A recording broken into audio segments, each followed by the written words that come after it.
Welcome back. You're listening to the Smoke and Mirrors Radio Hour. Jay Weidner. I'm Jay Weidner.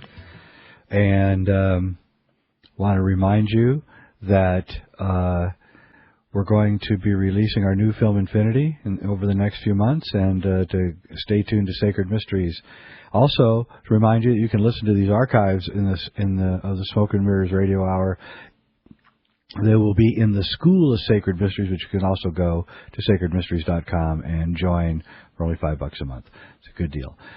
We're talking to John Jay Harper, and he was talking about something really interesting. And I would like to suggest, John, that the original impetus for all of the changes that you were so artfully enunciating is actually light.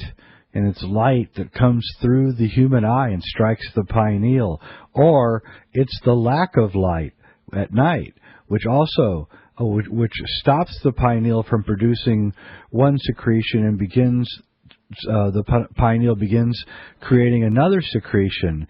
And I would even say that the beginning of this transmutation is through light, sunlight striking the eye, and that the end of this mutation is also the transmutation into light.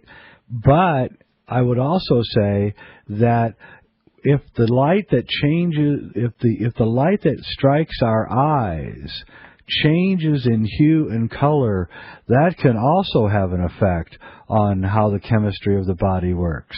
So just a suggestion. So let's get back to, you were talking about proteins, now how the body was making proteins, and these cause empathy and things. It was very interesting. Well, exactly what you're saying, though, too, that light is as we know, is a spectrum, but visible light's only a very small part of the entire electromagnetic spectrum. And so what I want to do is map for us real quickly with the time we have here, the idea that the Earth is changing dramatically because of what the Mayans understood about the sun. You know, we opened this conversation with this common insight that we have with respect to the sun and solar cycle 24 in particular, which now will run from 2009 up, it looks to about 2020, with NASA saying that we might have a very intense solar radiation, gamma radiation type events around 2012, 2013. But be that as it may, absolutely the environment has to change for the mutations within DNA to change. You know, we adapt to the environment. So there's a dance going on with our biochemistry based on light frequency. So the dance is indeed of the light, as you're sharing with us, but also the environment. We resonate to the environment and we adapt to it, not the other way around. We do not create the environment. We can pollute it, we can poison it, but we do not create the environment. That's a given, and it's part of our body chemistry to adapt. We call it mutation, right? There's processes called transposons. That means there's different ways you can position the genetic sequences within DNA. And Dr. Colm Kelleher, who wrote a wonderful article a few years ago, who actually integrated near-death experiences and UFO phenomenon with this transposon, this transpositioning movement of genes, jumping genes, as he said, within DNA. In other words, the experience I had when I saw my friend George, I believe actually created this transposition burst within my DNA, and I had a third eye opening experience. And what I believe happened was that dimethyltryptamine, which is the fluid, the juice, the hormone, the drug that is both psychedelic and also, as you're saying, in a different way, but it's the same truth, that sunlight triggers our waking consciousness, and as the sun sets, so do we. So the pineal gland and the pituitary would act as valves. These would be reduction valves or valves that can self-regulate dimethyltryptamine, that flow of juice through the third eye, and either flood the brain and awaken it way beyond what we would normally experience on a normal day to this full-blown metaphysical experience. And now, you're not saying that it caused the metaphysical experience?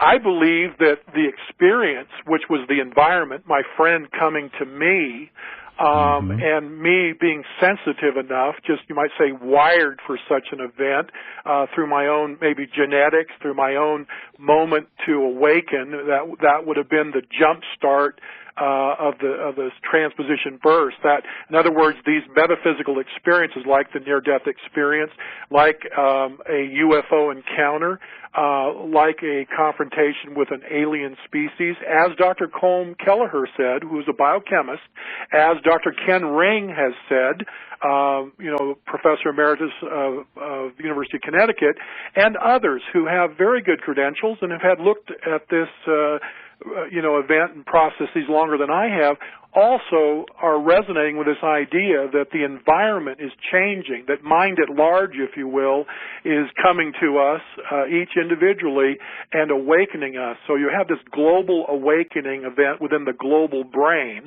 that's literally the entire species, the entire human being now is awakening to these metaphysical experiences. And this is a biochemical and environmental adaptation that's going on. The core of the Milky Way, as John Major Jenkins and you yourself have shared with others, I'm certain, is you might say, the center point. The calibration signal is changing, and the solar system and the entire galactic system, but for us specifically on Earth, third rock from the sun, is experiencing an awakening of its caterpillars. The caterpillars are starting to come out of the cocoon and awakening as butterflies. Well, I like that. I hope it happens pretty soon because we're in dire straits for sure. I agree with you. I think that is what's going on. I think that we're approaching a moment, and it doesn't even have to be. I mean, what you're saying is, I think, actually right.